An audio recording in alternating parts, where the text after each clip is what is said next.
क्या पिछले 3 साल से रूस और यूक्रेन के बीच चल रही खूनी जंग अब रुक जाएगी? अमेरिकी राष्ट्रपति डोनाल्ड ट्रंप और रूसी राष्ट्रपति व्लादिमीर पुतिन के बीच मंगलवार को हुई लगभग 90 मिनट की बातचीत क्या संभावनाएं जता रही हैं? इससे क्या मतलब आगे निकल रहा है?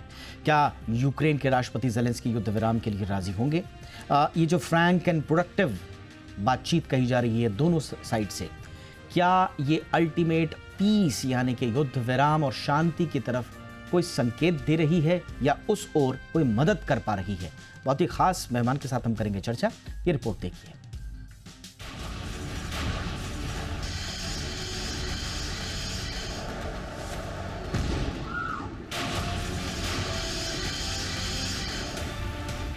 रूस और यूक्रेन के बीच 3 साल से जारी जंग क्या अब खत्म होगी? क्या ट्रंप की कोशिशें रंग लाएंगी? क्या ज़ेलेंस्की और पुतिन ट्रंप के युद्ध रोकने के फॉर्मूले को मानेंगे? ये एक बड़ा सवाल है। लेकिन इससे बड़ा सवाल यह है कि ज़ेलेंस्की और पुतिन किन शर्तों पर युद्ध विराम करेंगे और किन शर्तों पर युद्ध की समाप्ति होगी। फिलहाल तो रूस 30 दिनों के लिए सीमित युद्ध विराम यानी पार्शियल सीज फायर करने पर राजी हो गया है, लेकिन ताजा हालात और ट्रंप की युद्ध रोकने की कोशिशें कहीं न कहीं विरोधाभासी भी नजर आ रही हैं। इधर ट्रंप ने पुतिन को फोन पर युद्ध विराम के लिए मनाया, तो दूसरी तरफ यूक्रेन ने रूस के बेलगोरोद की ऊर्जा इकाई में हमला कर ट्रंप की कोशिशों को पलीता लगाने का काम किया।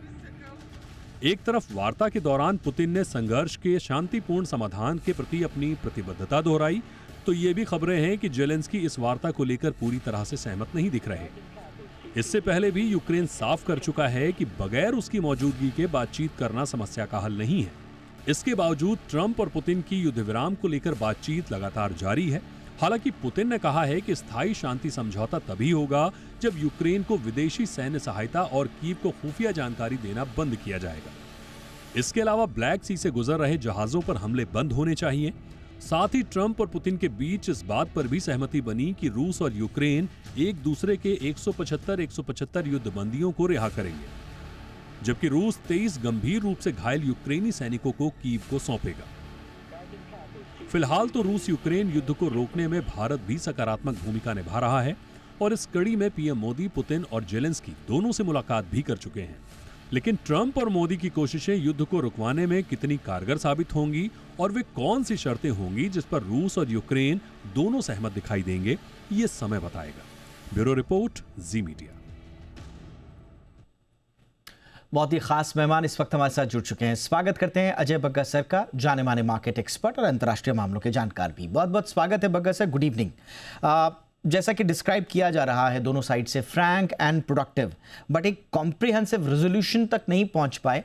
आगे क्या देख रहे हैं सर? कुछ बात बनी या बात बिगड़ गई, भटक गई? नहीं, बातचीत शुरू हुई है। ये बहुत पॉजिटिव है कि एटलीस्ट ट्रंप के साथ कोई बात कर रहा है, और तो वो बहुत अच्छा है। अभी ये न्यूज़ फ्लैश आ रहे हैं दीपक जी के ज़ेलेंस्की और ट्रंप की अभी फोन पर बातचीत शुरू हो गई है। आज 10 बजे अमेरिकन टाइम पे उनकी बातचीत होनी थी, तो अभी अभी शुरू हुई है उनकी बातचीत भी। अब इसमें जो ट्रंप ने मुहिम छेड़ी है शांति वार्ता करने की, इसमें प्रॉब्लम पहले देखते हैं क्या है। एक, उन्होंने यूरोप को साथ में नहीं लिया, तो कोई भी युद्ध विराम यूरोपियन लीडर्स के बिना या नाटो के लीडर्स के बिना वो स्थायी नहीं हो सकता। दूसरा, ज़ेलेंस्की के साथ जो व्हाइट हाउस में अनफॉर्चुनेट इवेंट हुआ और फिर उनका करार नहीं हो सका मिनरल्स पे, वो थोड़ा बैकफुट पे ले आया था वेस्टर्न नेशंस की यूनिटी को। बट मैं कहूँगा कि फिर भी एटलीस्ट बातचीत हुई। पुतिन ने कुछ दिया नहीं कंसेशन, वो भी तय था कि वो भी हार्ड नेगोशिएटर हैं, जल्दी वो कुछ नहीं देंगे। बट ट्रंप भी मास्टर नेगोशिएटर हैं। अब आप देखेंगे कि आगे और सैंक्शंस लगाए जाएंगे रशिया पे, ताकि रशिया को फोर्स किया जाए शांति वार्ता टेबल पे आने के लिए। यूरोपियन अलाइज से बातचीत चल रही है कि देखिए आप भी सम्मिलित होंगे, बट अभी जरूरी है कि एटलीस्ट जंग रोक दी जाए। उसके बाद जो मसले हैं उसको कैसे हल करना है उसमें आप भी सम्मिलित होंगे, बट अभी पहले जंग रोकते हैं। तो ज्यादा कुछ निकल के आया नहीं कल, बट ये बात अच्छी थी कि बातचीत एटलीस्ट शुरू हुई, और इससे क्या होगा कि बैकडोर जो बातचीत चलेगी उससे कुछ ना कुछ फिर मसले का हल निकल के आएगा। राइट सर, और बिल्कुल सही बात है, बट ये भी देखना होगा कि अभी ज़ेलेंस्की साहब से बातचीत में क्या कुछ निकल कर आ रहा है और वो अपनी क्या शर्तें रखते हैं या अपनी क्या बात रखते हैं ट्रंप साहब के साथ, क्योंकि ये पार्शियल सीज फायर कंसेशन जो हुआ है सर, इससे हम उम्मीद कितनी करें, क्योंकि सारी दुनिया में एक चिंता ये भी हो रही कि एक तरफ बातचीत हो रही थी और फिर right after the call, post call जो रशियन स्ट्राइक, ड्रोन स्ट्राइक्स हुई हैं, उससे ऐसा लगा कि पुतिन साहब कह कुछ और रहे हैं और कर कुछ और रहे हैं। हाँ, बिल्कुल बिल्कुल। आज वही ज़ेलेंस्की ने भी बयान दिया, फिनलैंड में थे वो, और उन्होंने कहा कि 150 ड्रोन हमारे पावर स्टेशंस के ऊपर आ गए बमबारी करने जब उनकी वार्ता खत्म हुई। तो वो तो बात है। अब यही है कि इस तरह का इतना बड़ा फ्रंट है, यूक्रेन भी बड़ा देश है, तो उसको काबू में लाने में टाइम लगेगा, बेनिफिट ऑफ डाउट ही देना पड़ेगा। बट मैं कहूँगा कि इसको ऑप्टिमिस्टिकली ही देखना, और किसके हित में है। युद्ध विराम अमेरिका के हित में है, बिकॉज वो चीन को देख रहा है बड़ा खतरा, बड़ा शत्रु चीन है। रशिया भी अंदर से खोखला हो गया है, वो चाहते हैं कि युद्ध विराम हो जाए, बट उनके टर्म्स पे। यूरोप चाहता है कि कुछ लड़ाई ना हो और अमेरिका से उनकी संधि बनी रहे, क्योंकि वो रशिया को अपने बॉर्डर पे देखते हैं, जबकि यूरोपियन आर्मीज हैं नहीं। वो यूएस की न्यूक्लियर अम्ब्रेला और नेटो के कन्वेंशनल फोर्सेस के ऊपर वो निर्भर थे। तो जितना खर्चा हो रहा था, अमेरिका कर रहा था, जो बूट्स ऑन ग्राउंड है, जो सैनिक हैं यूरोप की हिफाजत करते हुए, आधे से ज्यादा वो अमेरिकन सैनिक हैं। तो अगर नेटो में अगर लड़ाई हो जाती है या बंटवारा हो जाता है, जो रशिया कोशिश कर रहा है, वो यूरोप के लिए घातक हो सकता है। अभी कल देखें तो जर्मन पार्लियामेंट ने $500 बिलियन का बिल पास किया अपने इंफ्रास्ट्रक्चर बनाने में, अपना डिफेंस मुकम्मल करने में और मजबूत करने में, और साथ में अपने इंडस्ट्रीज को सांत्वना देने के लिए, स्टिमुलस देने के लिए। तो राइट सर, एक मेरा एक आखिरी सवाल रहेगा सर, क्योंकि कल के फ़ोन कॉल के दौरान डिस्कशन में ईरान और इजराइल का भी जिक्र हुआ। क्या ये एक ब्रॉडर जियोपॉलिटिकल बार्गेनिंग की तरफ हम जा रहे हैं? और इसमें भी जो व्हाइट हाउस की तरफ से अनाउंसमेंट आया है कि जो टेक्निकल लेवल टॉक्स होंगी शेड्यूल्ड, शायद वो जेद्दा सऊदी अरेबिया में हो रही हैं मार्च 23 से, तो क्या ऐसा तो नहीं है कि यूक्रेन का फेट जो है वो कुछ दूसरे रीजनल कॉन्फ्लिक्ट्स की तरफ शिफ्ट करने की कोशिश हो रही हो? नहीं, देखिए, पुतिन क्या चाहते हैं? पुतिन चाहते हैं जो 1990 तक सोवियत यूनियन का जो ओहदा था कि 2 सुपर पावर थे, एक अमेरिका और एक सोवियत यूनियन। फिर जब रशिया बना तो बिल्कुल वो ओहदा चला गया, और फिर चाइना इमर्ज करके आया पिछले 20 सालों में।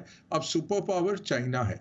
तो रशिया कोशिश कर रहा है ट्रंप के साथ नेगोशिएटिंग टेबल पे बैठ के कि अपने वेट से ज्यादा उसको ओहदा मिले और सुपर पावर बने।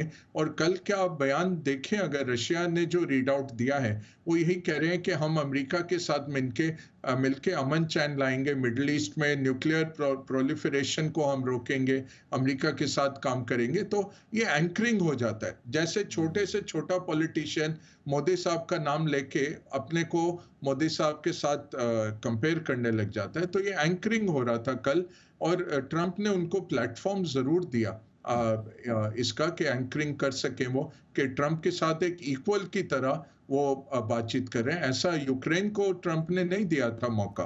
उनको उल्टा कहा कि आप मुझे थैंक यू करिए कि हमने आपको बचा के रखा है। तो ये होता है इंटरनेशनल डिप्लोमेसी, ये सब पैंतरे दिखते हैं।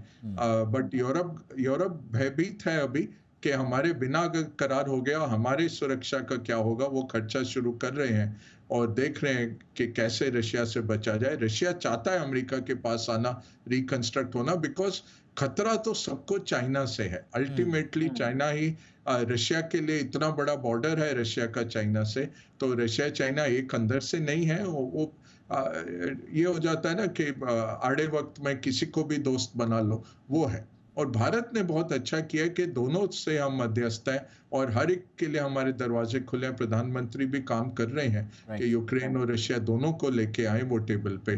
तो भारत ने बहुत अच्छा इसमें एक भूमिका बांधी है। और आज तो स्वीकारोक्ति भी आ रही है, जो अपोजिशन लीडर्स हैं वो भी कह रहे हैं कि हमने मोदी जी को क्रिटिसाइज़ करके ठीक नहीं किया, ठीक ठाक कर रहे हैं, और यूक्रेन और यूएस के पॉलिसी में मोदी जी ने ठीक किया, ये अपोजिशन लीडर्स भी अब कह रहे हैं। बट देखते हैं जियोपॉलिटिकली के आगे क्या डेवलपमेंट्स होते हैं। बट फिलहाल आपने सही कहा सर कि एक अच्छा डेवलपमेंट, बहुत ज़्यादा आउटकम्स इसके नहीं निकले हों, और कोई भी एक्सपेक्ट नहीं कर रहा था कि ओवरनाइट एक ही कॉल में सब कुछ निकल जाएगा। बट जैसा हमने बताया कि आगे अब टेक्निकल बातचीत जारी हैं, 23 तारीख को जेद्दा में होंगी, फिर कई दौर की बातचीत चलेगी, तो संभवतः किसी नतीजे पर हम पहुँचें। और चीन का फ्रंट जो आपने बताया वो बहुत इंपॉर्टेंट एंगल है भारत के लिहाज से भी और जियोपॉलिटिकल के लिहाज से भी। तो अगर वहाँ पर लामबंदी हो पाती है तो संभवतः हमें बहुत एकदम डिफरेंट तरह के समीकरण देखने को मिलेंगे, जो चीन के हक में तो कतई नहीं होंगे। Thank you so much sir इस डिटेल्ड एनालिसिस के लिए। अजय बग्गर सर, वक्त निकाला आपने, थैंक यू सर।